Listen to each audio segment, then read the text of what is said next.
പരിക്കുകളെ ഇനി പേടിക്കേണ്ട. എല്ലാവിധ സ്പോർട്സ് ഇഞ്ചുറികൾക്കുമുള്ള സമഗ്ര പരിഹാരം ഇവിടെയുണ്ട്. ABC orthopaedic hospital, near Kairali theatre, Calicut road, Manjeri. Malappuram മണ്ഡലം UDF സ്ഥാനാർത്ഥി PK കുഞ്ഞാലിക്കുട്ടിയുടെ റോഡ് ഷോ മലപ്പുറം നഗരത്തെ ആവേശക്കടലാക്കി. മണ്ഡലം UDYF കമ്മിറ്റിയുടെ നേതൃത്വത്തിൽ സംഘടിപ്പിച്ച പരിപാടിയിൽ നിരവധി യുവാക്കളാണ് അണിനിരന്നത്.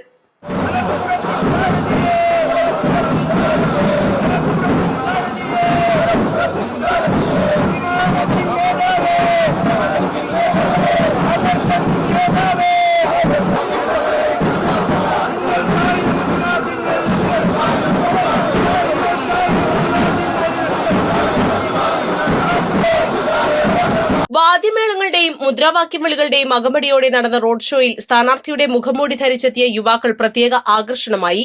യുവാക്കളോടുള്ള സർക്കാർ അവഗണനയ്ക്കെതിരെയും തൊഴിലില്ലായ്മയ്ക്കെതിരെയും പ്ലക്കാർഡുകൾ ഉയർത്തിയാണ് യുവജനത തങ്ങളുടെ പ്രതിഷേധവും പിന്തുണയും അറിയിച്ചത്. സർക്കാർ യുവാക്കളെ പൂർണ്ണമായും അവഗണിക്കുകയാണെന്നും തൊഴിലവസരങ്ങൾ ഇല്ലാതാക്കിയെന്നും റോഡ് ഷോയ്ക്ക് ശേഷം പ്രവർത്തകരെ അഭിസംബോധന ചെയ്ത് സംസാരിക്കവെ PK കുഞ്ഞാലിക്കുട്ടി പറഞ്ഞു. കേരളത്തിലെ യുവാക്കൾക്ക് ഗുണമേന്മയുള്ള വിദ്യാഭ്യാസം സംസ്ഥാനത്ത് ലഭിക്കുന്നില്ല. തൊഴിലില്ലായ്മ രൂക്ഷമായതോടെ അഭ്യസ്തവിദ്യരായ യുവാക്കൾ നിരാശയിലാണ്. യുവാക്കൾ രാജ്യം വിട്ടു പുറത്തു പോകേണ്ട അവസ്ഥയിലാണ്. UDF അധികാരത്തിൽ വന്നാൽ ഈ പ്രശ്നങ്ങൾക്ക് ശാശ്വത പരിഹാരം കാണുകയും യുവാക്കൾക്ക് മെച്ചപ്പെട്ട തൊഴിലും വിദ്യാഭ്യാസവും ഉറപ്പാക്കുകയും ചെയ്യുമെന്നും അദ്ദേഹം പറഞ്ഞു. East live, Malappuram.